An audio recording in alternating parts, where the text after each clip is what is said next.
कृष्णा, ये जो अंदर के जो दुश्मन है, अब क्या है कि सारे दुश्मन को निकालते हैं। काम, क्रोध, भय, क्रोध, मोह और तृष्णा तक ये अंदर इतना जो है कि ये समझिए कि अगर आज के डेट में सारे लोग अगर ये अंदर के जो 5 दुश्मन बैठे हुए हैं उनको अगर निकाल दें तो भगवान कुछ बन सकता है।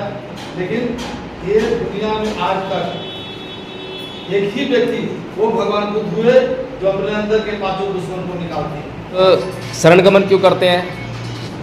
बुद्धम शरणम गच्छामि, बुद्धि के शरण में हम जाते हैं। कि आप कह रहे हैं बुद्धि की शरण में जाते हैं, तो बुद्धि तो हम सभी के पास है, तो हम सभी को तो कहते नहीं हैं कि क्या नाम है आपका, कि दशरथ भारती जी शरणम गच्छामि ऐसा बोलते हैं कभी? खाली बुद्ध शरण कहते हैं, तो बुद्धि सभी के पास है। हाँ, लेकिन उपयोग नहीं करते हैं। बुद्धि है जरूर, सबके पास बुद्धि है, लेकिन जिस बुद्धि को हम लोग को उपयोग में लाना चाहिए, बुद्धि तो है कि आप आँख से देख रहे हैं कि गोबर है। इसका मतलब यही है कि हम सम्यक संबुद्ध की शरण जाते हैं। और मेरा प्रश्न क्या था कि हम शरण क्यों जाते हैं?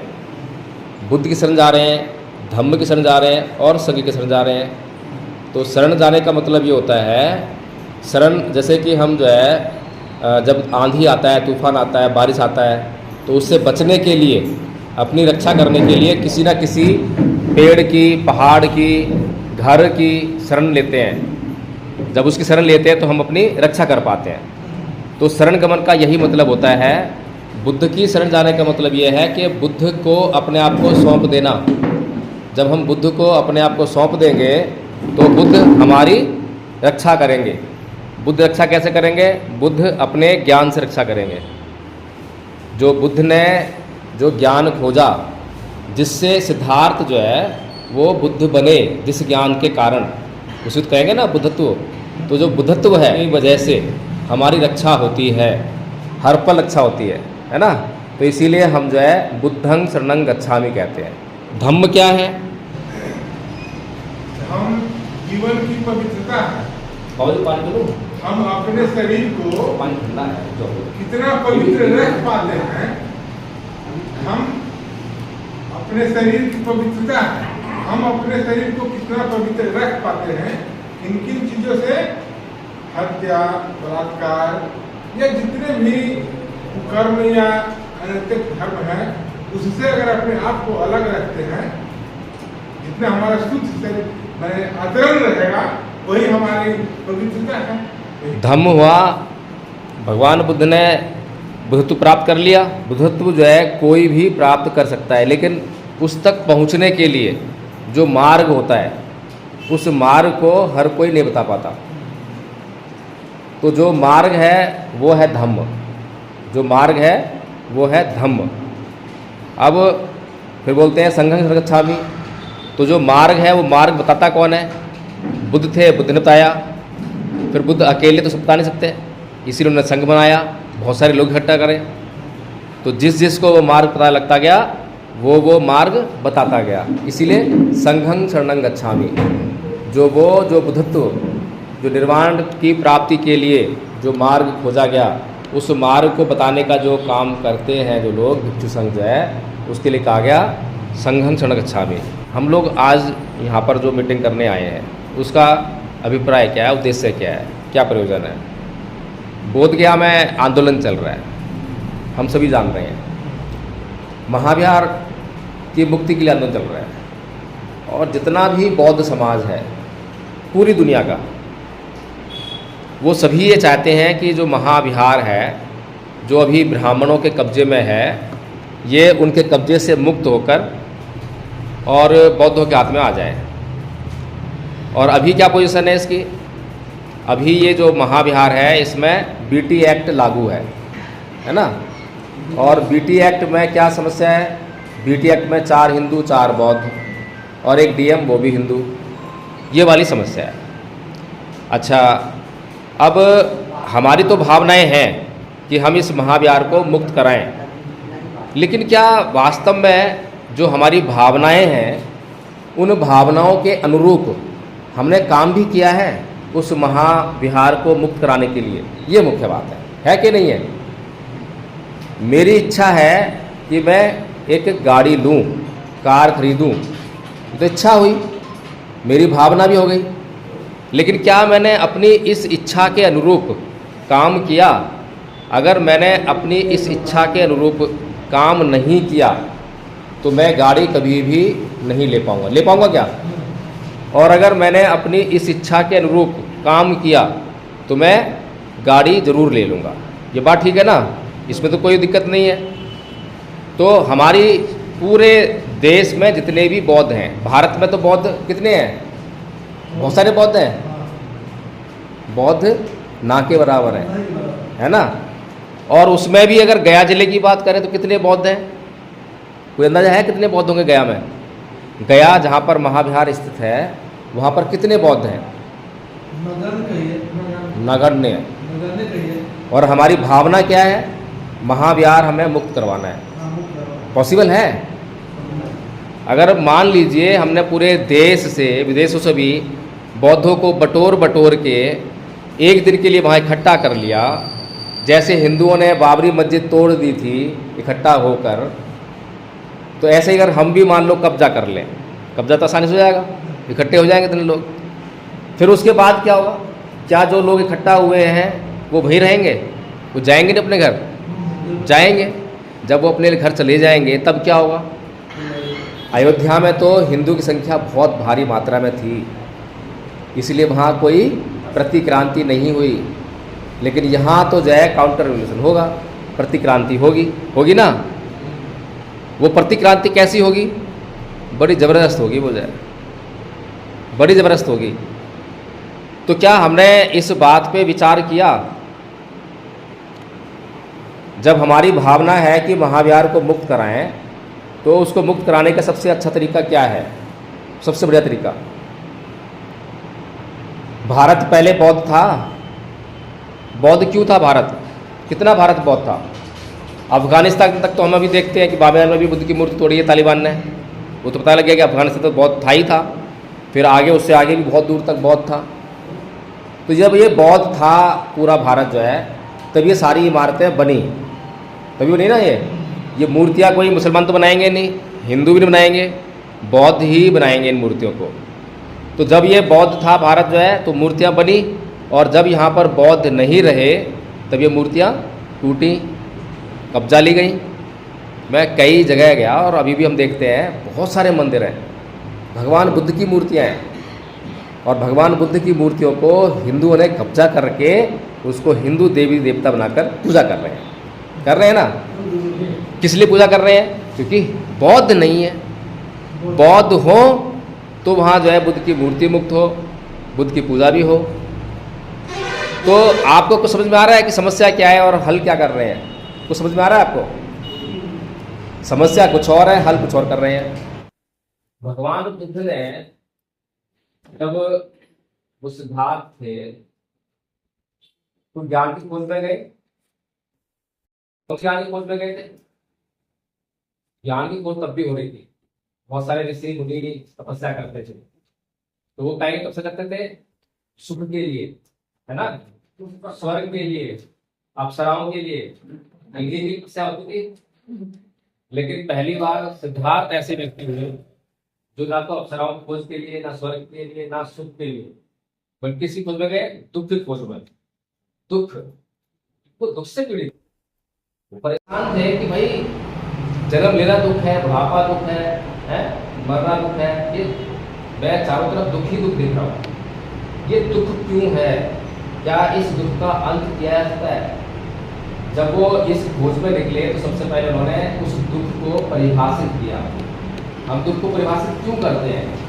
दुख को मतलब किसी भी समस्या को हम परिभाषित क्यों करते हैं? जब तक हम समस्या को अच्छी तरह से परिभाषित नहीं करेंगे, गणित में जब हम सवाल को ढंग से नहीं लिखेंगे तो सवाल निकल नहीं सकता। अगर सवाल ही गलत होगा तो उत्तर कभी नहीं आएगा, और सवाल अगर ठीक ढंग से लिख लिया तो फिर उत्तर जरूर आएगा। इसीलिए जब सिद्धार्थ ने सवाल को ठीक ढंग से पहचाना, तो क्या पहचाना कि जाति की दुखा, जरा की दुखा, गाली की दुखा, मना की दुखा, सो परिदेव जो पाया साबी दुखा।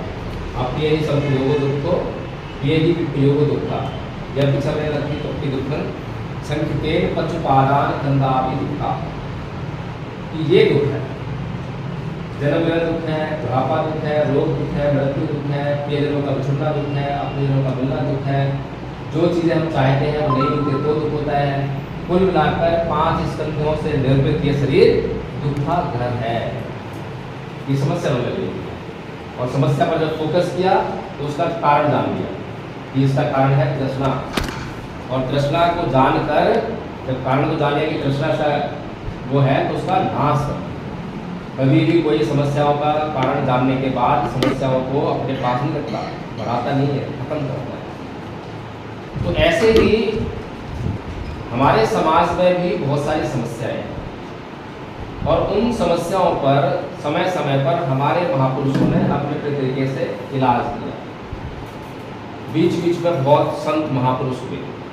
भगवान बुद्ध ने प्रथम बार जो है हमारी सभी समस्याओं का बहुत अच्छी तरह से इलाज किया, लेकिन उनके बाद जो प्रतिक्रांति हुई उसके बाद समाज जो है फिर से दुखों में गया। उससे मृत्यु के समय में के बारे में जो लिखा है उस समय तो सुन शब्द भी नहीं था और उस समय ब्राह्मण भी नहीं। कोई बात नहीं, हम इस बात पे विचार है क्योंकि मैं इतिहास का वो नहीं हूँ छात्र है। हाँ, हम तो इतना जानते हैं कि ये जो देश है किसी समय बौद्ध था। वेदांती जो लिखा है 7 पैसे का हाँ, बात किया है। बभन समन माने जो विद्वान होते थे समन उसको बभन बोला जाता था, पाली शब्द है। इसको ये लोग चुरा करके ब्राह्मण शब्द बनाते हैं क्योंकि ब्राह्मण एक संस्कारित पाली कार्य है। ठीक है, पाली में ब्राह्मण कहते हैं उसको, बात है नहीं। जो कुछ भी है कुल मिलाकर प्रतिक्रांति हुई। प्रतिक्रांति के बाद जो है बौद्धों की ये अवनति हुई, ऐसा हाल हुआ। और आज वर्तमान समय में हमारी जो समस्याएं आप सभी देख रहे हैं, सभी को मालूम है तो समस्या क्या है, हमारी समस्या क्या है, कोई बताओ। ये समस्या है। बाबा साहेब ने समस्या क्या की? उन्होंने तो कहा था कि हम पूरे बौद्ध बना देंगे, यदि 1956 में ऐसा कर देंगे कि अगर 2 साल तक में और हम तो पूरे देश को बौद्ध बना देंगे।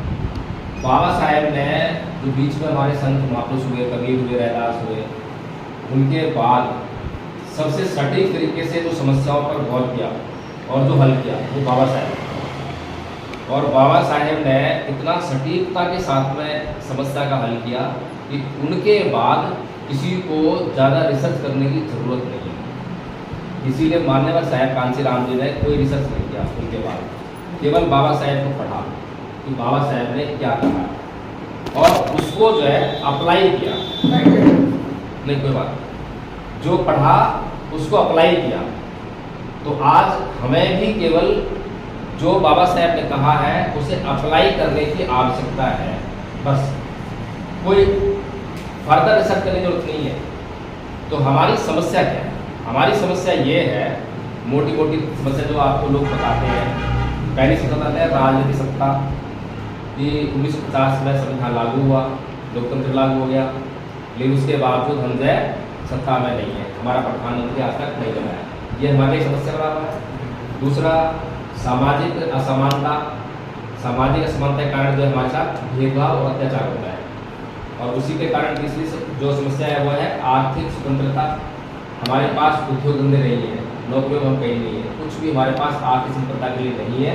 तो थोड़ा बहुत जो हमारे पास है वो बस सांस लेने भर के लिए है, जीवन जीने के, बस इसे स्वतंत्रता नहीं कहते। तो ये हमारी समस्या है। अब ये जो समस्याएं हैं, इन समस्याओं का इलाज बाबा साहेब ने क्या किया, ये मुख्य बिंदु, ये मुख्य बिंदु।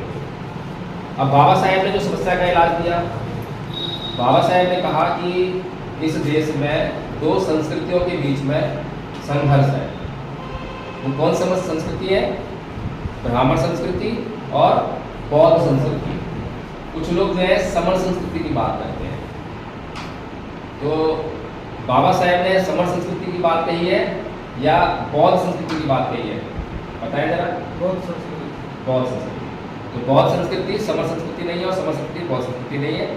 समर संस्कृति के अंतर्गत बौद्ध संस्कृति आ सकती है, क्योंकि उस समय जितने भी पंथ थे भारत में, भारत के मूल जो पंथ थे उन्हें हम समर संस्कृति के अंतर्गत कह सकते हैं। जैन पंथ, चारवाक पंथ, ये सारे जो है उसके अंतर्गत आ सकते हैं।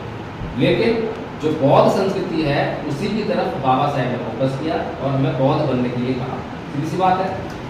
अब दो संस्कृतियों का संघर्ष है, बाबा साहेब कह रहे हैं। और बाबा साहेब कह रहे हैं कि अगर आपको राजनीतिक सत्ता चाहिए तो इस सांस्कृतिक युद्ध में, संघर्ष में आपको विजयी होना पड़ेगा।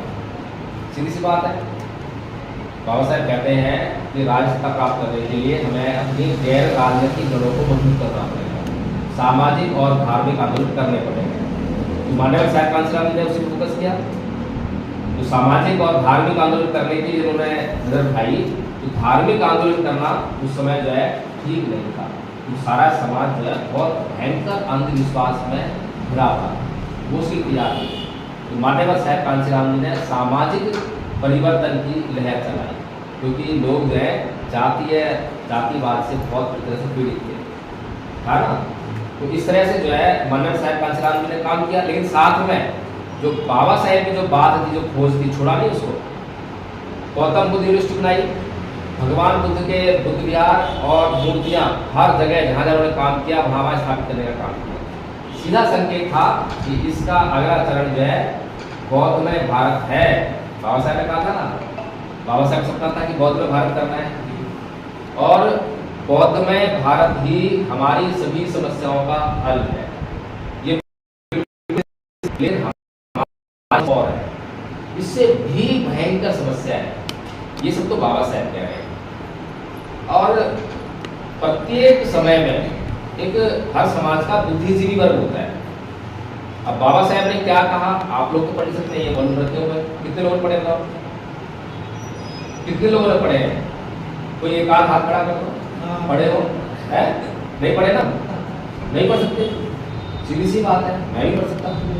इसीलिए जो है समाज का एक बुद्धिजीवी वर्ग होता है जो इन सबको पढ़ता है, इसमें क्या लिखा है उसको समझता है और फिर अपने समाज में जाकर इन किताबों के आधार पर जन जागरण का अभियान चलाता है।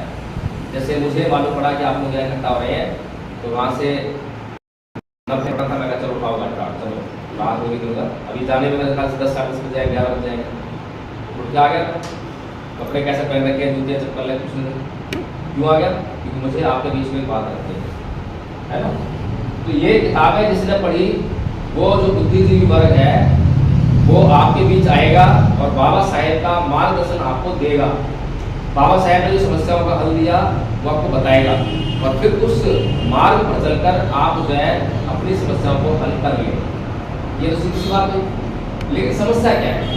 समस्या ये है, जिस समाज का जो बुद्धिजीवी है अगर वो सामाजिक बेईमान हो जाए तो फिर उस समाज की दुर्दशा होना तय है।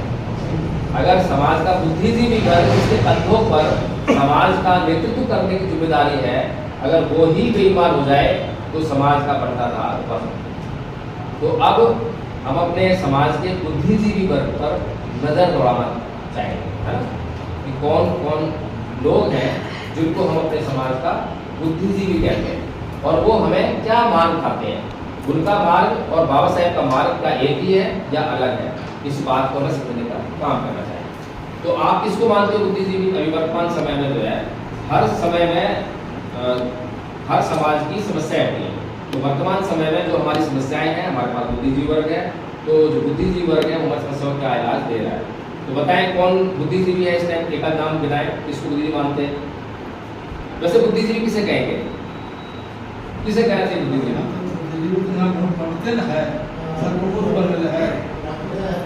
जो किताबें पढ़ लेता है वो बुद्धिजीवी हो गया क्या? जो IAS हो गया, IPS हो गया, मंत्री हो गया, MLA हो गया, MP हो गया, वो बुद्धिजीवी हो गया।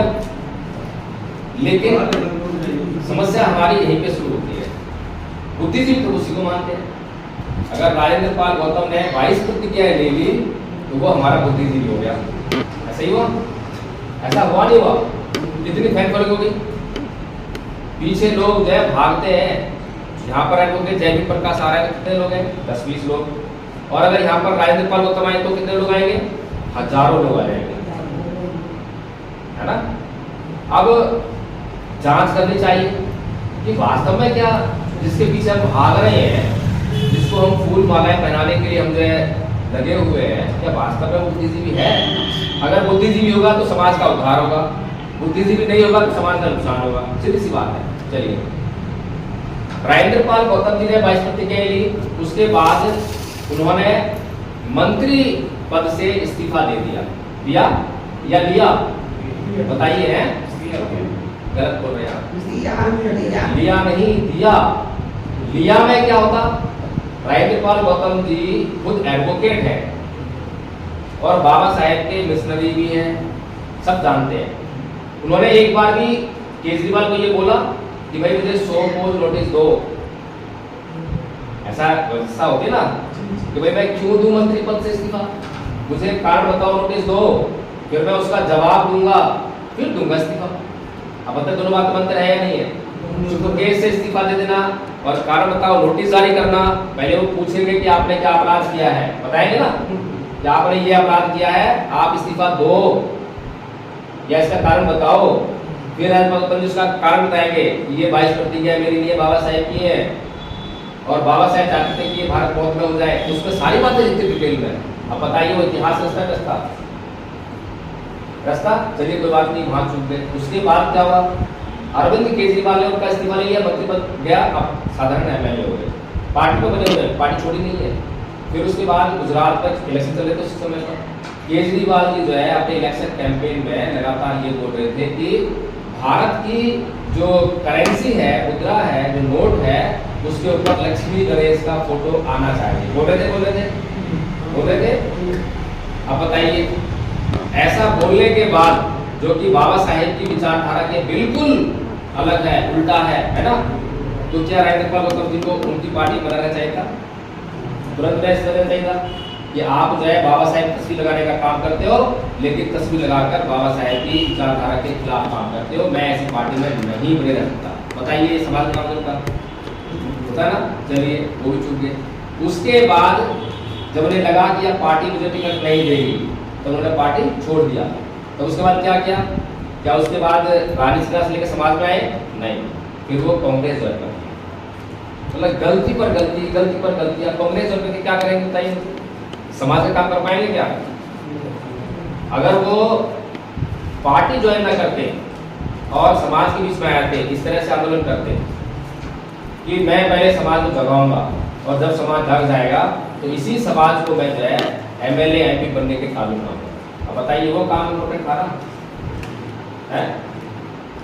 बाबा साहब डॉक्टर भीमराव अंबेडकर की जो पार्टी कही जाती है, रिपब्लिकन पार्टी ऑफ इंडिया, जब कांसी राम जी ने उसको ज्वाइन किया, उसके लिए बहुत सारा काम किया, कई साल लगे रहे, और जब वो एक बार ये कहने लगे उसके नेता के अंबेडकर फूले की विचारधारा पर चलकर हम एमएलए एमपी नहीं बन सकते, तो मान्यवर इस्लाम में बड़ा दुख हुआ। बोल सकता है उसमें चला गया, ये बोल सकता है ना, याद है आपको?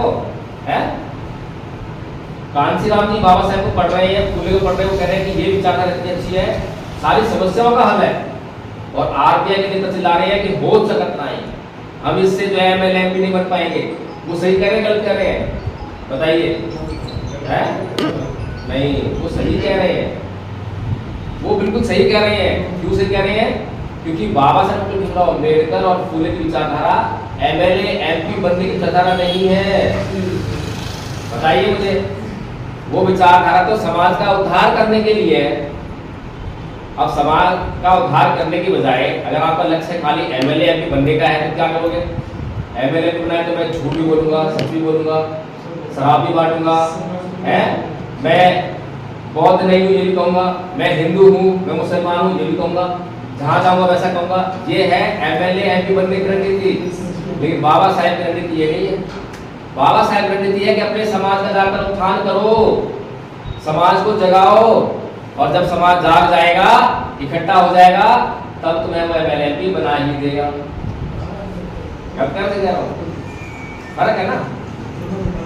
हमारे समाज का जो बुद्धिजीवी वर्ग है, मैं उसे कहता हूँ कि वो वेंटिलेटर पर है और ऑक्सीजन भी नहीं है, बहुत बुरी हालत में समाज है इस टाइम। 50 1950 का संविधान लागू हुआ और 1950 का संविधान लागू हुआ, लोकतंत्र व्यवस्था हुई, उसमें बहुजन समाज हमने बार कहा, बहुमत के आधार पर हम सत्ता कभी प्राप्त कर सकते थे, लेकिन उस बहुजन समाज का निर्माण करने की दिशा में हमारा बुद्धिजीवी नहीं बढ़ा क्या? अभी लक्ष्मण सिंह यादव जी को आपने एक स्टेटमेंट कहते हुए सुना होगा कि जब सड़कें सुनसान हो जाती हैं तो संसद आवारा हो जाती है, और ये हमारे समाज को बहुत पसंद आई, इतनी पसंद आई कि रातों रात लक्ष्मण यादव हीरो, ऐसे ही हुआ हीरो। अब मुझे बताओ बाबा साहेब ने क्या कहा था? जब संसद आवारा हो तो बाबा साहेब ने कुछ बताया होगा, क्या कहा? बाबा साहेब ने कहा कि जब संसद आवारा हो तो मैंने तुम्हें संविधान में हर 5 साल बाद वोट का अधिकार दिया हुआ है, अपने इस वोट की ताकत से उस संसद का आवारापन दूर कर देना। अब बताइए आसान काम कौन सा है? सड़कों का आंदोलन करोगे तो लड़की पड़ेंगे, FIR भी होगी, घायल भी होगे, मरोगे भी, सारा काम होगा। और वोट बटन दबाने में क्या होता है? बटन दबाने में कोई दिक्कत होती है क्या? लेकिन समस्या बहुत गंभीर है। समस्या गंभीर ये है कि अगर वोट का बटन दबाना ही है, बाबा साहब जो कह रहे वाला काम करना है, तो उसके लिए लोगों को बताना पड़ेगा कि कौन सा बटन दबाना है। अब लक्ष्मण यादव जी जो है ये वाली बात को बताने के लिए अगर लोगों के पास जाएंगे तो बहुत मेहनत करनी पड़ेगी, ऐसे मीटिंग लेनी पड़ेगी, जगह आंदोलन करने पड़ेंगे, बताना पड़ेगा, कान से आंदोलन जैसे करा, लोगों को बताया ना, जगाया लोगों को, ये हमारी विचारधारा है, ये हमारे महापुरुष हैं, इन्होंने आपके लिए काम किया है। फिर पार्टी में आया, फिर पार्टी कहा कि यहाँ पे आपको वोट देना है, तो लोगों ने वहाँ वोट दिया, अभी भी सीधा तरीका है, कोई खून बहा नहीं, आसानी से हम अपनी समस्या हल कर सकते हैं। लेकिन पिछले 77 सालों में हमने अपनी समस्या को इतनी बुरी तरह से उलझा लिया है। समाज को जो इकट्ठा करने की बात बाबा साहेब ने कही थी, बाबा साहेब ने हजारों जातियों को संविधान में वर्गीकृत करके उनको इकट्ठा करने का काम किया। हजारों जातियों को किसमें बांटा, किसमें रखा? SC, ST और OBC में। और उनका लक्ष्य क्या था? 50 में संविधान लागू हुआ और 56 में धर्मांतरण कर रहे हैं। और लोग बोलते हैं कि संविधान हमारी सभी समस्याओं का हल है, ऐसा बोलते हैं ना कि संविधान हमारी सभी समस्याओं का हल है। अगर संविधान आपकी सभी समस्याओं का हल होता तो बाबा साहेब 56 में धर्मांतरण क्यों करते? क्यों अपनी जान को उसमें डालते? क्यों आपके लिए इतना संघर्ष देते? भैया बहुत बनो, क्या बता रही बस संविधान का इस्तेमाल करो तो काम हो जाएगा? नहीं। संविधान और संविधान के द्वारा बनाए गए कानून हमारी सभी समस्याओं का हल है, लेकिन वो इंस्टेंट रिलीफ है, तुरंत तो समाधान देते हैं, लेकिन कालांतर में जो है वो व्यवस्था नहीं बदलती है। उदाहरण समझाएं? वैसे तो इतने सारे वीडियो मैं डालता हूँ, लेकिन आप लोग वो वीडियो देख नहीं पाते या तक पहुँच नहीं पाते।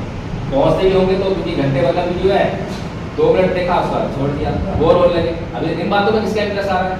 लेकिन कोई जोर जोर से भाषण दे, लक्ष्मण भाषण दे तो सुन भी लेंगे, लेकिन इन बातों में किसका इंटरेस्ट आ रहा है ना? इसीलिए आपको ये बातें अभी नहीं लग रही। तो फिर जो बाबा साहेब ने जो हमें जो समस्या जो दी, समस्या का हल दिया, समस्या को बताया कि हमारी ये समस्या है, मौलिक समस्या ये है हमारी कि हम जातियों में विभाजित हैं।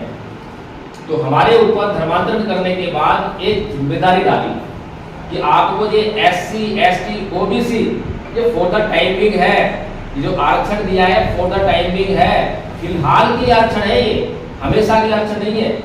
लेकिन हम आज भी आरक्षण के लिए मरने के लिए तैयार हैं 77 साल बाद, ऐसा है कि नहीं है? और हमारा जो बुद्धिजीवी वर्ग है वो माशाअल्लाह उसकी तो कहने ही क्या। 2 अगस्त को जैसे सुप्रीम कोर्ट आरक्षण पर अपना निर्णय देता है तो ये हमारा बहुजन समाज क्या बोलता है कि सुप्रीम कोर्ट ने समाज को बांट दिया, समाज को बांट दिया, ऐसे बोलता है, ऐसे बोले ना। BSP के जो सारे अधिकारी चंद्रशेखर जी, लक्ष्मण जी, सारे लोग जो चिल्ला चिल्ला कर आंदोलन कर रहे हैं, भारत बंद कर रहे हैं, ऐसे कर रहे हैं। अब मुझे ये बताइए, लगातार RSS के लोग, एक जो SC समाज है उसमें एक जाटव समाज जाती है जो अधिकतर आंदोलन में ज़्यादा सक्रिय रहती है, उसके अगेंस्ट में जो है सारे समाज को खड़ा कर देते। वाल्मीकि समाज के घरों में जाती है आरएसएस के लोग। अब पंडित जी किसी वाल्मीकि घर चले जाए, ब्राह्मण कोई चला जाए और वहाँ उसका पानी पी ले उसके घर में जाए, अब बताइए उसकी हालत क्या होगी वाल्मीकि की, बताइए क्या हालत होगी। जिस वाल्मीकि घर में चमार भी जाना पसंद नहीं करता है, उसका पानी पीना पसंद नहीं करता, उसमें जाकर एक ब्राह्मण चला जाए और वो पानी पी ले, चाय भी पी ले और खाना खा ले तो गुलाम बन जाएगा, उसका गुलाम नहीं मिलेगा। तो वाल्मीकि समाज को, खटीक समाज को, ये जितने भी समाज में बटा हुआ है, इन सबको आरएसएस ने अपना गुलाम बना रखा है। पिछले 77 सालों से 50 संविधान लागू, उसके बाद समझ गए कि अब जो है बहुमत के आधार पर सत्ता आएगी, तो इसलिए समाज को बांटना जरूरी है, ऐसे किया ना। और हमारे समाज का जो बुद्धिजीवी वर्ग है उसने ये समझने की बजाय, इस निर्णय की गंभीरता को समझने की बजाय आंदोलन में क्यों पड़े। करना क्या चाहिए था, क्या करना चाहिए था भाई। अभी ये बताओ आरक्षण की लड़ाई कौन लड़ता है? जो आईएएस, आईपीएस, जज, ये जो लोग हैं, क्या कभी आंदोलन करते हुए देखे आरक्षण के लिए? देखे नहीं करते देखे। क्या जो आंदोलन करते हैं क्या वो बनते हैं? ये लोग नौकरी बनती है उनको? नहीं। यानी कि जो लोग आंदोलन करते हैं उनका संबंध आरक्षण से बिल्कुल भी नहीं, कुछ लोगों छोड़ देते। और जो लोग आंदोलन, जो लोग नौकरियों पर आ गए हैं, उनसे आप मिशन मूवमेंट की चिंता लेने जाओ तो क्या होता है, बहुत कम लोग होते हैं जो चंदा देते हैं, है ना। तो वो किस काम के लोग हैं और हम किसकी लड़ाई लड़ रहे हैं, किसकी लड़ाई लड़ रहे हैं। लेकिन उसके बाद क्या हुआ, जैसे ही ये समाज सड़कों पर उतरा आंदोलन करने के लिए, आरएसएस ने क्या बोला उसको, देख लो, हम कहते थे ना कि जमात तो आरक्षण खा रहे हैं। अब उसके दिमाग में बात पक्की सेट। अब तक तो कुछ हल्की फुल्की चल रही थी, लेकिन जैसे ही आंदोलन शुरू हुआ वैसे ही वो बात उनके दिमाग में सेट हो गई। सारे समाज आपस में और भारी भयंकर तरीके से बढ़ गए। अब बताओ किसने बांटा, सुप्रीम कोर्ट ने बांटा या हमने बांटा? अगर हमने थोड़ा सा धैर्य रखा होता, गंभीरता से सोचा होता, हम अपने भाई को बैठे होते, मिले होते और उधर बैठ के कुछ प्लानिंग करी होती, समझने समझाने का काम किया होता, तो मुझे लगता है कि समस्या नहीं होती। फिर वर्गीकरण तो करा है, असली जो समस्या थी उस पर हमारा बुद्धिजीवी वर्ग नहीं बोल रहा है। असली समस्या क्या थी? NFS, not found suitable.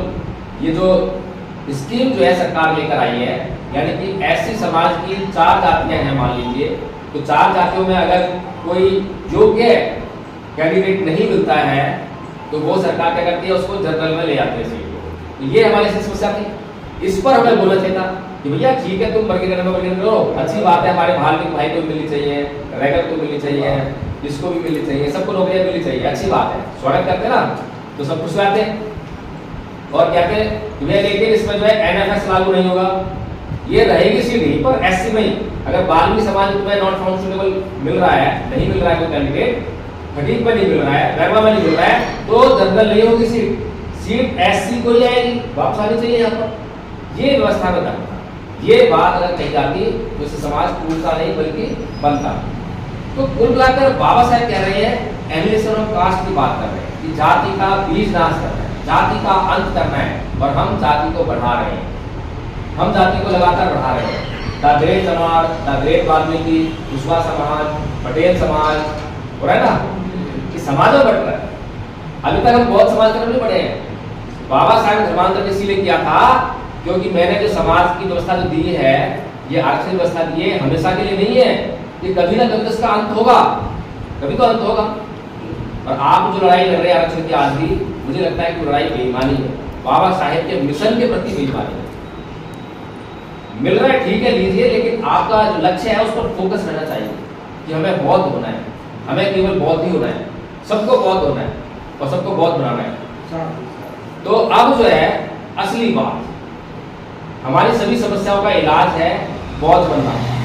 लेकिन जो हमारे जो राजनेता हैं वो हमें बार-बार क्या बोलते हैं, अरे जब सत्ता आएगी तो हमारा धर्म भी फैलेगा, ऐसे ही बोलते हैं। अब बताइए ये बात सही है गलत है? सत्ता आएगी धर्म फैलेगा? बल्कि आजकल तो धर्म से सत्ता आ रही है। बीजेपी ने धर्म से तली है।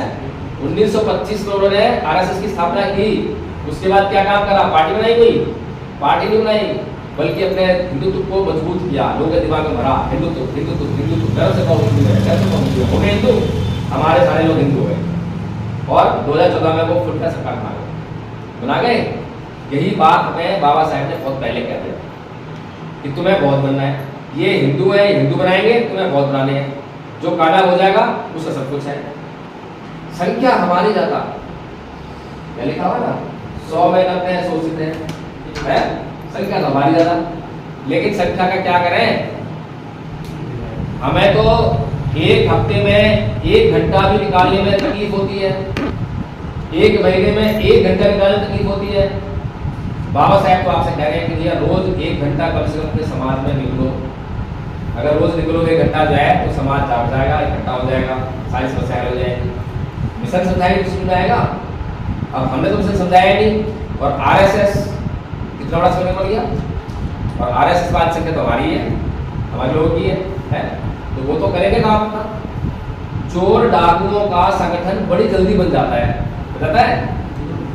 एक चोर अगर हमारे शरीफों के इलाके में आ जाए तो अकेला चोर और सारे लोग कह सकते हैं, वो सारे मिलकर संगठित नहीं हो पाते एक चोर के खिलाफ। और अकेला चोर जो है 2 लोग और मिल गए तो सारे इलाके में जो है चाकू छुरी और बंदूक घुमाते हुए तहलका मचा देते हैं।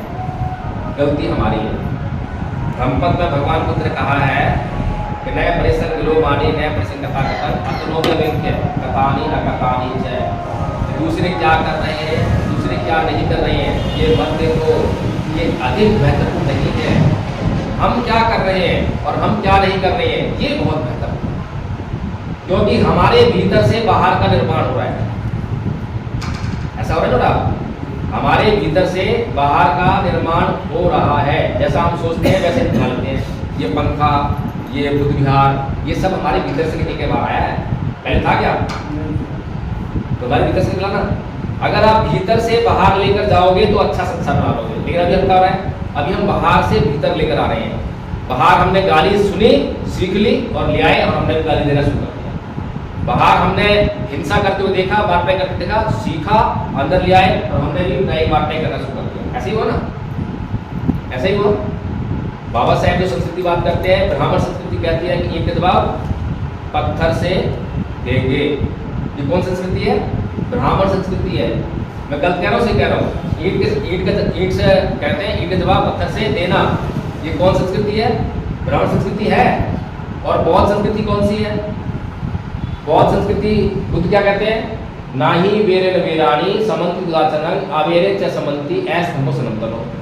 कि वैर से कभी वैर शांत नहीं होता, अवैर से ही वैर शांत होता है। या तो भगवान बुद्ध गलत है, या बाबा साहेब गलत है, या फिर ये चीज गलत है। बताओ कौन सी चीज सही, कौन सी गलत है? ईंट का जवाब पत्थर से देना, ये वाली नीति सही है, या भगवान बुद्ध जो कह रहे हैं वो नीति सही है? कोई मानता है? बहुत लोग मानते हैं। तो हम कौन संस्कृति के वाहक हैं? हम कौन संस्कृति का प्रचार कर रहे हैं? बौद्ध संस्कृति का तो हम प्रचार कर ही नहीं रहे हैं।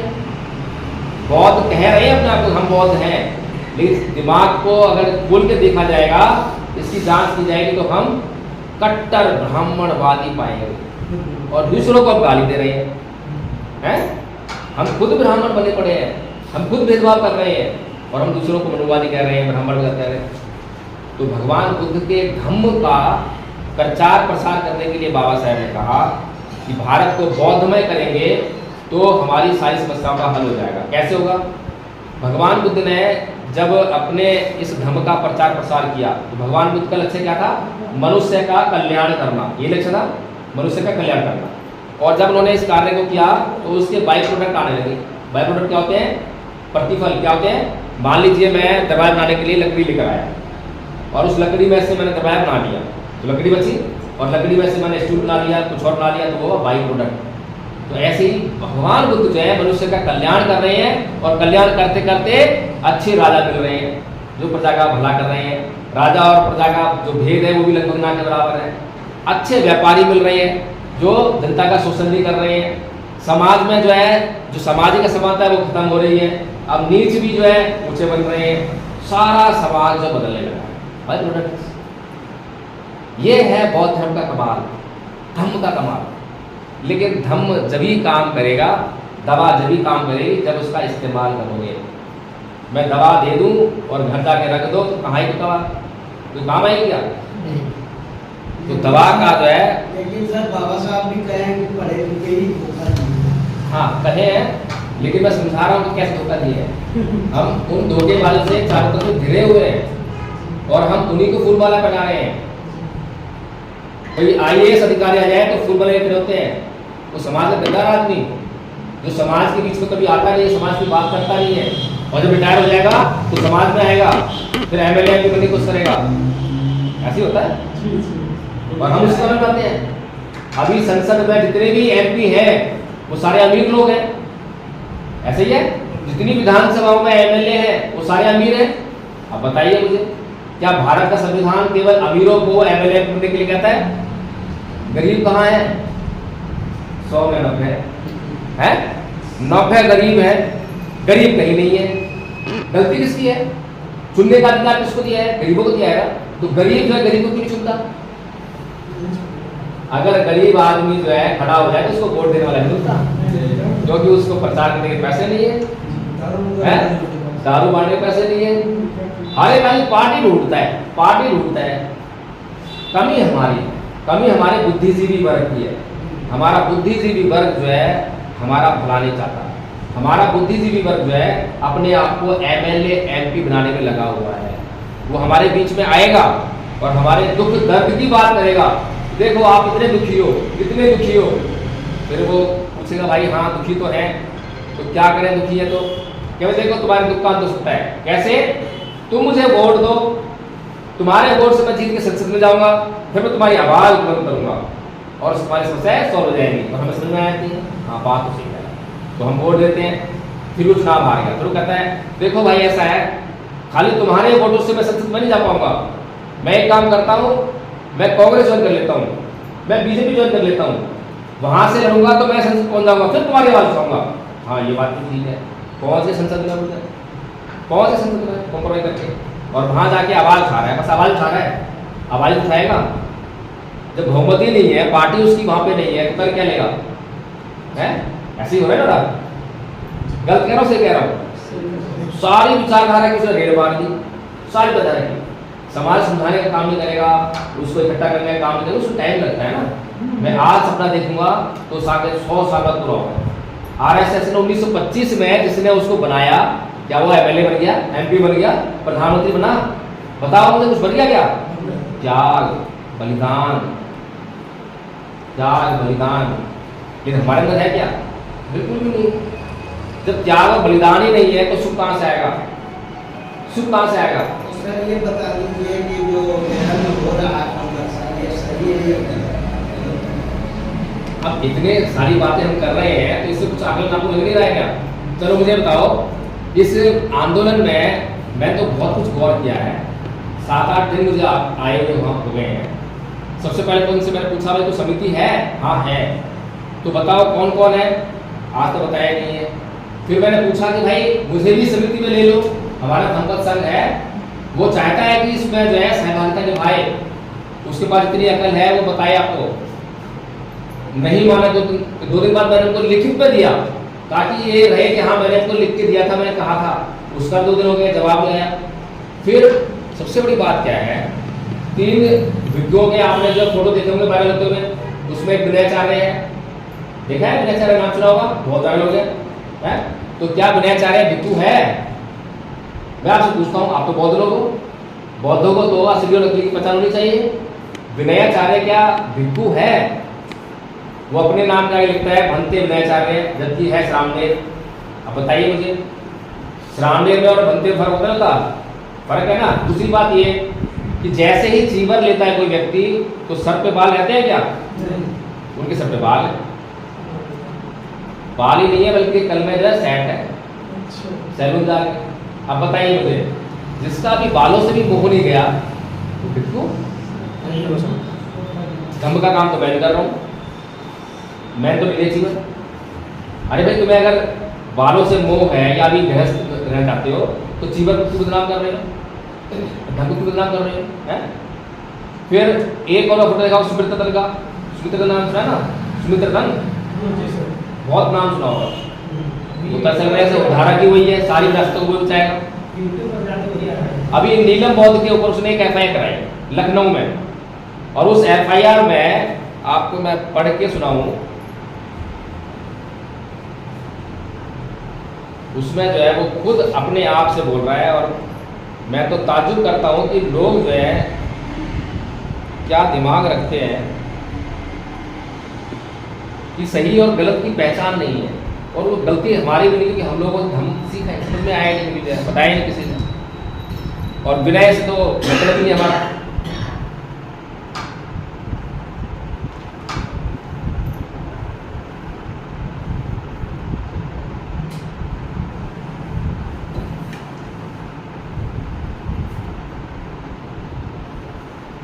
देखिए इसमें क्या लिखता है,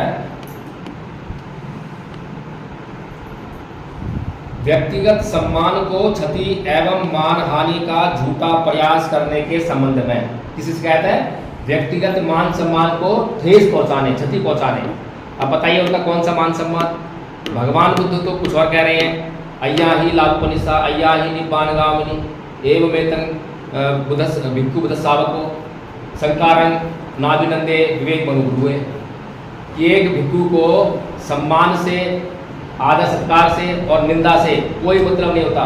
कोई उसका सम्मान करे तो वो खुश नहीं होता, कोई निंदा अपमान करे तो वो अपमानित नहीं होता, वो समता में रहता है। ऐसा बोला भगवान बुद्ध ने। और ये क्या बोल रहे हैं, ठीक है, आगे देखिए, मैं भंते सुमित्रतन निवासी P65 नेहरू एंक्लेव।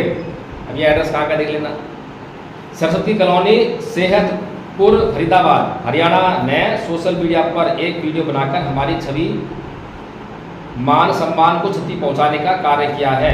यह व्यक्ति पहले हमारे यहाँ नौकरी करता था, एक लवकुश आदमी है, उसके खिलाफ बोल रहे हैं। ये व्यक्ति पहले हमारे यहाँ नौकरी करता था। बताइए भिक्खु के यहाँ कोई नौकरी कर सकता है क्या?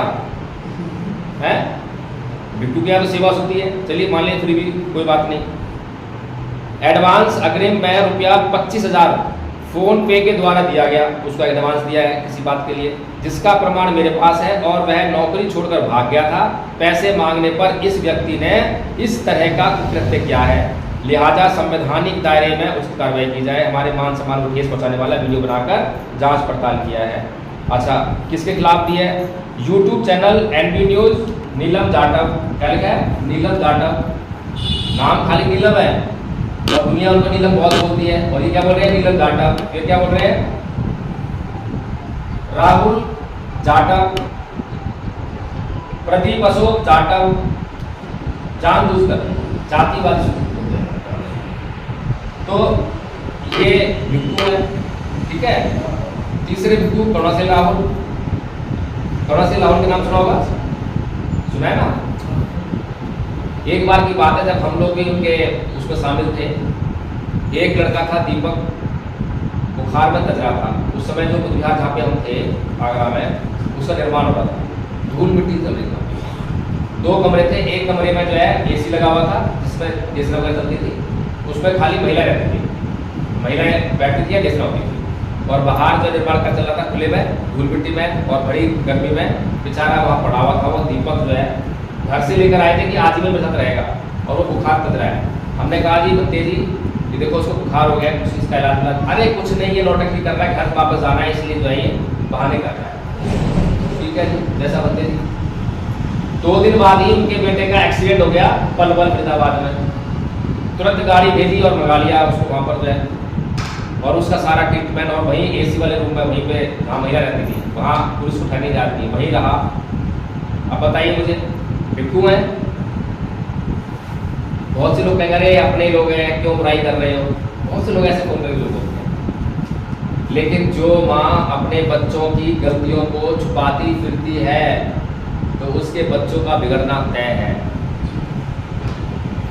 अगर गलतियों को छुपाने से बच्चा समझ जाए तब तो ठीक है, लेकिन समझे ना और उसको कमजोरी मान ले कि मेरी माँ की कमजोरी है, इसको तो मेरे को बचाना ही पड़ेगा, तो बच्चा बिगड़ना तय है। ये बहुत भिक्षु जो है, इनकी कमजोरी हम लगातार छुपाते आए हैं। तो इन्होंने ऐसा नहीं है कि वो समझते कि भाई हमारी कमजोरी पता लगे तो हम थोड़ा अपने आप को संभाल लें, संयमित कर लें ना, उनको और बढ़ाते गए। इतनी संपदा इकट्ठी कर ली है, इतना लोगों को लूट लिया है, आज करोड़ों रुपए में मतलब चाहिए काम कर। धम्पा संघ के अपने आचार्य प्रचलन देखें, मजदूर आदमी है और इन्होंने जो है धम्मपद संघ का प्रथम वर्ष का कोर्स किया है। ये जो आपके आगे प्रथम वर्ष का कोर्स है, और ऐसा कोर्स कराने वाले जो है हमारे पास 150 लोग हैं जिनको हमने कोर्स करा दिया है। और पिछले 2 साल में कितने रुपए खर्च किए हमने? मात्र 2-2.5 लाख रुपए। 2-2.5 लाख रुपए में हमने 150 लोगों को बौद्ध बना दिया। इससे पहले आप बौद्ध थे क्या? कुछ नहीं जानते, और पढ़ाई लिखाई कब छोड़ी उन्होंने जो है, कितना लंबा समय हो गया, और मजदूरी काम पढ़ाई का मतलब नहीं है। और पाली में आपको सुनाया भी ये कोर्स, और कितने सुनते हैं अभी बोलूँगा, घंटों सुना देंगे आपको। ऐसे अकेले नहीं है, ऐसे जो है 150 लोग हमने तैयार किए। कितने रुपए में? सिर्फ 2.5 लाख रुपए खर्च किया है। अभी पीछे नोएडा में एक प्रोग्राम हुआ बौद्ध महोत्सव, 22 लाख रुपए एक दिन का खर्चा। एक प्रोग्राम का कितना खर्चा है? 22 लाख रुपए। कितने बौद्ध बने? एक भी नहीं, क्योंकि बौद्ध महोत्सव में तो बौद्ध ही आएंगे ना, है? क्यों खर्च किए 22 लाख? किसके पैसे हैं? ये गरीब जनता बड़ी मुश्किल से कमाती है। इस पैसे का इस्तेमाल भारत को बौद्धमय करने के लिए होना चाहिए।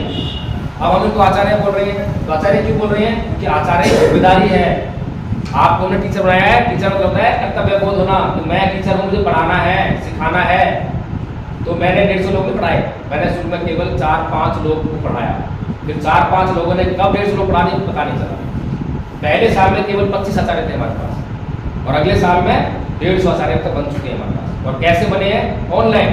कभी इनसे फिजिकल नहीं मिले, ये अभी मुलाकात हुई है, इससे पहले 2 मुलाकात हो रही है, कभी इनसे नहीं मिले। फोन पर ही हमने जो सिखाया है, और फोन पर हमारी जो गूगल मीट की फिल्म चलती है, सबसे लंबी चलती है, जुड़े हैं।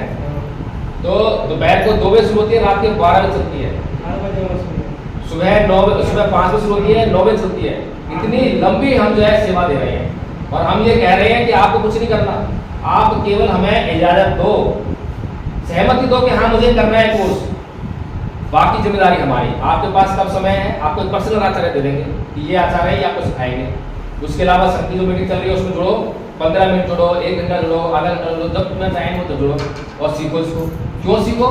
क्योंकि इसको सीखे बगैर आप चर्चा नहीं कर सकते। अभी आदरणीय से मैंने पूछा कि नमन का अर्थ मालूम है? उन्होंने नमन का अर्थ कितने अच्छी तरह से विस्तार में बताया। अरे हम तो नमन जो कर रहे हैं तो पूजा पाठ नहीं है उसमें। जिस तरह से हम नमन कर रहे हैं, उस भाव को अगर किसी ने समझ लिया, उसका अंश भी अपने आप में दाखिल कर लिया, तो उसका कल्याण होने वाला है। हर बात में कल्याण है, पूरी वंदना में कल्याण समाया हुआ है। लेकिन समझाने वाले हो तुम ना। हम तो वंदना करते हैं, सुबह वंदना कर ली, शाम को वंदना कर ली, जैसे हिंदू पूजा पाठ करते वैसे करा और कर लिया, हो गया धर्म पूरा। धर्म का काम ये नहीं है। धर्म का काम जब तक आपकी जिंदगी में आपका कल्याण ना करे, आपको लाभ ना हो, धर्म का कोई फायदा नहीं है। कोई फायदा नहीं है। आप धर्म खत्म करो, क्यों कर रहे हो? बुराई फोन ले रहे हो हिंदू से, जैसे हिंदू कर रहे करते रहो, क्या बुराई है उसमें? धर्म खत्म करने का फायदा जब ये जब आपका वो फायदा करे। और 150 लोगों से आप पूछिए, आचार्य से पूछिए कि पहले क्या था अब क्या है, कुछ फर्क हुआ नहीं हुआ? इसकी हम प्रैक्टिस करवाते हैं, इसकी हम जांच करते हैं। मीटिंग में जब बोलते हैं तो क्या बोल रहे हैं, कैसे बोल रहे हैं, कब गुस्सा कर रहे हैं, गुस्सा करते तुरंत रोकते हैं, दंडित करते हैं, आर्थिक दंड भी देते हैं। किसी पर आर्थिक दंड नहीं है तो उसको 1 हफ्ते के लिए बैन करके आप जब तक बोलोगे नहीं, मीटिंग में बोलोगे नहीं, माइक ऑफ रखोगे। इस तरीके से हम जो है व्यवहार को संयमित करने का प्रयास करते हैं। जब व्यवहार अच्छा हो गया, ये कोर्स सीख लिया, तो ये कोर्स सीख लिया तो जहाँ बैठेगा उठेगा वहाँ कोर्स चर्चा करेगा, धर्म की चर्चा शुरू हो जाएगी। धर्म की जब चर्चाएं होने लगेंगी तो धर्म का प्रचार प्रसार होने लगेगा। अभी तो चर्चाएं बंद हैं। स्कूल में आपका बच्चा जा रहा है, वहाँ पर दूसरे बच्चे रामायण की बात कर रहे हैं, महाभारत की बात कर रहे हैं, इस्लाम वाले जो है अपने कुरान की बात कर रहे हैं, लेकिन हमारा बच्चा जो है बौद्ध है, बौद्ध धर्म की बात नहीं कर पाता है। और अपने घर में रामायण लेकर आता है, महाभारत लेकर आता है, कुरान लेकर आता है, सब कुछ लेकर आ रहा है। बाहर से गाली लेकर आता है, विरोध लेकर आता है, हिंसा लेकर आता है, घृणा लेकर आ रहा है, द्वेष लेकर आ रहा है। और आपके पास इतनी बढ़िया चीजें हैं, वो बाहर नहीं जा रही है। आपके पास करुणा है, मैत्री है, भाईचारा है, प्रेम है, अहिंसा है, इतनी अच्छी चीजें हैं, वो बाहर नहीं जा रही है। जब वो बाहर नहीं जा रही है तो भीतर से जो आ रही है वो आपका घर भी नष्ट हो रहा है। आपके घर में रोज कलह हो रही है, रोज कलेश हो रहा है, बहुत है लेकिन अपने समस्या का हल नहीं कर पा रहे हैं। तो इसीलिए आदरणीय सम्मानित साथियों, मैं यहाँ पर इसीलिए आया। 2 बातें थी। एक तो 5 अप्रैल की तैयारी आपने पहले से कर रखी है, आप लोग वहाँ आ रहे हैं। ये महाविहार मेरी भी भाव, मैं भी चाहता हूँ कि बिहार जो है मुक्त हो, यहाँ पर बौद्धों का ही इसका कब्जा हो। लेकिन ऐसी भावना करने मात्र से ये जो है सफलता मिलने वाली नहीं है। इसके लिए हमें गया में कम से कम 1 लाख 2 लाख बौद्ध बनाने पड़ेंगे, और बौद्ध बनाने का काम मुश्किल नहीं है बिल्कुल भी। मुश्किल जब होता है जब हम केवल प्रतीकों पर चलते हैं कि झंडा लगा लें, कपड़े ये वाले पहन, बुद्ध विहार आना शुरू कर दें, ठीक है ये बातें जो है बाद में भी हो सकती हैं, लेकिन सबसे पहले हम दवाई देना शुरू करें। जब दवाई खाएंगे उसका असर होने लगेगा तो वो फिर एडवर्टाइजमेंट अपने आप करेगा। मैंने अगर आपने बोला मेरे को कि घुटने में दर्द होता भाई, बहुत परेशान हूँ मैं, और मैंने आपको कोई ऐसे तेल दे दिया कि ये लो लगाओ इसको, और बढ़िया लगाया आपने और वो ठीक हो गया घुटना, और मजे दौड़ रहे हैं, फिर क्या करेंगे आप? अपने गाँव में जिस चीज़ को घुटने की प्रॉब्लम होगी तुरंत बताएंगे अरे ये वाला तेल लगा लो। बताइए, मैंने कहा था आपको, ये कंपनी ने कहा था, किसने नहीं कहा, और प्रचार कर रहे हैं। तो ये धम्म बहुत बड़ी दवा है, बहुत बड़ी दवा है। अभी जहाँ गया में हम ठहरे हुए हैं तो बाप बेटी के बीच में सुबह सुबह तनातनी हो गई। बाप ने कुछ कहा, बेटी ने बड़ी तेज जवाब दे दिया। अब मैंने वहाँ इसमें एक गाथा है, अपोची मंगवती मंगती मंगा हासी में, ये चक्रवर्ती बेरक देसर कि उसने मुझे मारा, उसने मुझे पीटा, उसने मुझे कुछ कह दिया, उसने जीत लिया, जो ऐसा बन बनाए रखते उनका वह कोई शांत हो। मैंने 84 बात समझाई कि भाई आप लोग बौद्ध हो, भगवान ने ये कहा है। अब अगर आपके पिताजी ने कुछ कहा था तो आपने रिएक्ट क्यों कहा, और ऐसा रिएक्शन उसको दोनों को समझ में आई बात, और दोनों को समझ में आ गया, तुरंत बोले जी हमें भी एक कोर्स करना है, हमें भी एक कोर्स करना है। क्योंकि हमारी तो बीमारियां जो है हमारे दिमाग में बैठी हुई है, हर एक बात पर तुरंत रिएक्शन देने की बीमारी है ना हमारी, तुरंत रिएक्शन देना है। और बुद्ध कह रहे हैं ठहर जाओ, अंगुलीमाल डाकू कह रहा है ना ठहर जा, बहुत कह रहे हैं अरे मैं तो ठहरा हुआ, तू कब ठहरेगा है? तो यही ठहरना है कि जो चित्त भाग रहा है, बहुत तेज भाग रहा है, इसको समय ही नहीं है, इतना तेज भाग रहा है, किसी ने ये ऐसे करा, इसने ऐसे करा, इसने ऐसे करा, इसने ऐसे करा, इतना तेज रिएक्शन। और ये तेज रिएक्शन में हमें समय नहीं मिलता कि क्या सही है क्या गलत है। किसी ने गाली दी, तुरंत गाली, क्योंकि समय ही नहीं हमारे पास, पहले से ही सेट दिमाग में वही नहीं कर रहा, उसका परिष्कार ही नहीं कर रहे हैं। धम्म दवा है, धम्म का इस्तेमाल अकेला आदमी नहीं कर सकता है, हम सामूहिक रूप से जो है एक दूसरे को वॉच करेंगे। मैंने आपको कहीं देख लिया गाली देते हुए, यहाँ बिहार की समिति बनी हुई है, ले आया मैं आपको, मैं कहा जी आदरणीय जी ने वहाँ पर गाली दी, मैंने सुना, फिर इनके ऊपर इनको बुलाया गया, बताइए आपने गाली क्यों दी, कि आपने गलती मानते हैं, जी मुझसे गलती हो गई, ठीक है गलती हो गई तो दंड दिया जाएगा आपको, दंड दे दिया इनको, आगे से गलती नहीं करेंगे। फिर आपका जो है इस तरह से आप परिष्कृत हो गए, दूसरा हो गया, तीसरा हो गया, इस तरह से परिष्कार होता है। धम्मपद संघ जो पर्चा आपके पास आया है, ये पहला संघ है, मैं गारंटी लेके बोल रहा हूँ, मैं भिक्षु संघ भी नहीं है भारत में, पहला संघ है, उपासकों का है, और ऐसा संघ है जैसा भगवान बुद्ध का भिक्षु संघ था। भिक्षु संघ अपनी समस्याओं कैसे सॉल्व करता था, वैसे सॉल्व होती है यहाँ पर। हर बुधवार को पवाना विधि होती है इसी पर विशेष तौर पर, कि बताओ आपने कौन कौन से नियम तोड़े, खुद बताओ कौन से सील तोड़े, कौन से नियम तोड़े। संघ के 10 क्या नाम है 100 के आसपास नियम है, उनको भी पालन करना पड़ता है। जैसे कि हैंड रेज करके ही आप बोलेंगे, जब तक अनुमति नहीं मिली बोलेंगे नहीं। अगर आपने तोड़ दिया नियम तो दंडित किया जाएगा। पहली बार दूसरी बार आपको माफ कर दिया, बता दिया, जब पता लग गया उसके बाद ही आप तोड़ रहे हैं तो दंडित किया जाएगा। तो ऐसे जो है पवाना विधि होती है, और हर बुधवार को हमारे संघ में उपोषित रखा जाता है। उपोषित समझते हैं ना क्या होता है? उपोषित नहीं समझते? उपोषित व्रत होता है, हर एक गृहस्थ को पूर्णमासी, अमावस्या और अष्टमियों को उपोषित रखना होता है। ये बौद्ध परंपरा है। उपोषित होता है कि जो ऐसे भिक्षु रहते हैं उस दिन हम एक दिन रहकर देखेंगे। भिक्षु 12 बजे भोजन करते हैं, हम भी 12 बजे भोजन करेंगे। उसके बाद पूरा दिन सीलों का पूर्ण कट्टरता का पालन करेंगे अच्छी तरह से। इसे कहते हैं उपोषण। तो हमारे संघ में हर बुधवार को और ये अष्टमी और ये जो पूर्णिमा अमावस्या है इनको भी उपोषित रखा जाता है। सामूहिक रखते हैं, जो नहीं रखेगा उसको दंडित करते हैं, जिसने नहीं रखा उसको दंडित करेंगे। क्यों नहीं रखा भाई? ये पालन नहीं हो पा रहा। अरे भाई पालन नहीं हो पा रहा, कोई बात टूटेगा ना सील, तुम रखो तो सही, परंपरा में तो आओ पहले, वो बाद देखेंगे पालन हो रहा नहीं हो रहा, कम हो रहा ज़्यादा हो रहा, परिस्थितियाँ ऐसे नहीं रहता।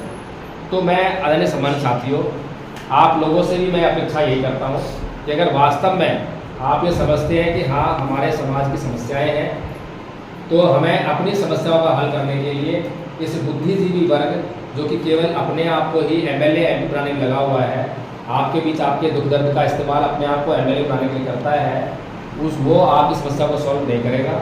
आपको अपनी समस्याएं खुद सॉल्व करनी पड़ेगी। इसी तरह से जो है छोटे छोटे जो है हमें संघ निर्माण करने पड़ेंगे। और ऑनलाइन पे हमारा जो ये चलता है, ऑनलाइन भी करना पड़ेगा और फिजिकल भी करना पड़ेगा। अभी फिजिकल में हमारा जो एक बक्सर बिहार में स्कूल शुरू हुआ है, पहला स्कूल शुरू हुआ है, बांस का और छप्पर पर लगा के उसको बनाया है। आचार्य वहाँ पर हमारे सत्येंद्र बौद्ध जी हैं, जो कि नाई का काम करते हैं, बाल काटने का। वो पहले आचार्य बन गए हमारे वहाँ पर। फिर उन्होंने वहाँ पर 25 बच्चों को, छोटे बच्चों को, कोई दूसरी क्लास पढ़ रहा है, कोई तीसरी में पढ़ रहा है, उनको आचार्य बना दिया। वो सारा कोर्स याद कर लिए बच्चे। अब बच्चे आपस में कहते हैं, देखो देखो उसने दूसरा चिन्ह तोड़ा है, देखो उसने चोरी किया है। अब वो चर्चा होने लगी है। अब बताइए, अगर ये जो 22 लाख ये करोड़ों रुपए जो लग रहे हैं ना, ये जो समाज खर्च कर रहा है, खराब कर रहा है, अगर ये धम्मपद संघ को मिल जाए तो ऐसे प्राइमरी स्कूल खोल दें और प्राइमरी स्कूलों में बिल्कुल वॉच करके जो है उसको ऐसे कोर्स करा के 1-2 जनरेशन के बाद जो है सीधा परिवर्तन। बुद्धिज्म के अलावा कुछ नहीं है। नालंदा विश्वविद्यालय में जो भी किसी भी धर्म का आया, लेकिन जब बाहर निकल के गया तो बौद्ध बन के गया ना। हमारे पास स्कूल नहीं है, और जो स्कूल है भी तो वो हमारी संस्कृति पर आधारित नहीं है, बुद्ध की शिक्षाओं पर आधारित नहीं है। बुद्ध की शिक्षाओं पर आधारित हो भी तो वॉच नहीं है, क्योंकि हम खुद नहीं जानते हैं इस्तेमाल करना। बड़ी गहराई से हम इसमें जांच करते हैं। एक हमारे पास मैटर आया कि साहब क्या नाम है, मैंने अपनी बेटी को पिटाई कर दी क्योंकि उसने परीक्षा की तैयारी नहीं कर रही थी। तो हमने उससे पूछा, अच्छा ये बताइए कि जब आप क्रोध कर रहे थे तब आपको ये मालूम था कि आप क्रोध कर रहे हैं? जब आप जागरूक थे? नहीं, जब तो मालूम था फिर तो अपराध हो गया। अगर आप क्रोध कर रहे हैं और आपको मालूम है कि हाँ मैं क्रोध कर रही हूँ और ये इसलिए कर रही हूँ, भलाई के लिए कर रही हूँ, तो आप उसको कंट्रोल कर सकते हैं ना। आप जो है बस क्रोध करे जा रहे हैं तो परिणाम कुछ भी हो सकता है, और ऐसा होता भी है। तो धम्म जो है उसकी हम बारीकी से जांच करते हैं और उसको अप्लाई करने का काम करते हैं। तो अगर आप लोगों को भी ये कोर्स करना है तो पता तो आप लोग यहाँ तक पहुँच ही गए, और आपको गूगल मीट पर जो है लिंक भी मिल जाएगा। अभी भी मीटिंग चल रही होगी, जब मर्जी आप ज्वाइन कर सकते हैं, और इस कोर्स को करने के बाद अपनी जिम्मेदारी भी आप तय कर सकते हैं कि हमें भी आगे कर पढ़ाना है, कराना है। तो इसी तरह से हम जो है गाँव शहर जाकर, ये मुश्किल काम नहीं है। मुझे तो समझ में नहीं आता कि धर्म का प्रचार जो है किस प्रकार से हो रहा है, कि लोग बोलते हैं बहुत बनाना मुश्किल है, मुझे तो लग नहीं रहा। अब बताइए, मैंने जो आपसे बात करी है, किसी देवी देवता को गाली गलौज करिए तब धर्म की बात करिए ना। और ये बात तो बताओ कौन नाराज हो जाएगा? कोई मुसलमान हिंदू को नाराज होने वाला है? और सभी खुश होंगे, हाँ बात तो सही करी है, हमारे घर में क्लेश हो रहा है। मुझे बताया नहीं था कि ऐसा होता है? विपसरा जो है सारे जाते हैं, मुसलमान जाते हैं, सिख भी जाते हैं, ईसाई भी जाते हैं, सबकी दवा है ना। जिसको दर्द होगा, जिसको बीमारी होगी दवा खाएगा वो, जिसको बीमारी नहीं है वो दवा नहीं खाएगा। तो ठीक है, आप सभी को जय भीम, नमो बुद्धाय। और कोई आपका कोई प्रश्न हो तो आप रखिए, मैं जहाँ तक संभव हो सके जवाब देने का प्रयास करूँगा। और जो लोग इस कोर्स को ज्वाइन करना चाहते हैं, आपसे खाली सहमति चाहिए, कराने की जिम्मेदारी हमारी है। कैसे कराएंगे वो हम कराएंगे, आप अपनी सहमति दीजिए। आचार्य जी आपका नाम नोट कर लेंगे, नंबर नोट कर लेंगे, और आपको लिंक वगैरह बढ़ता है।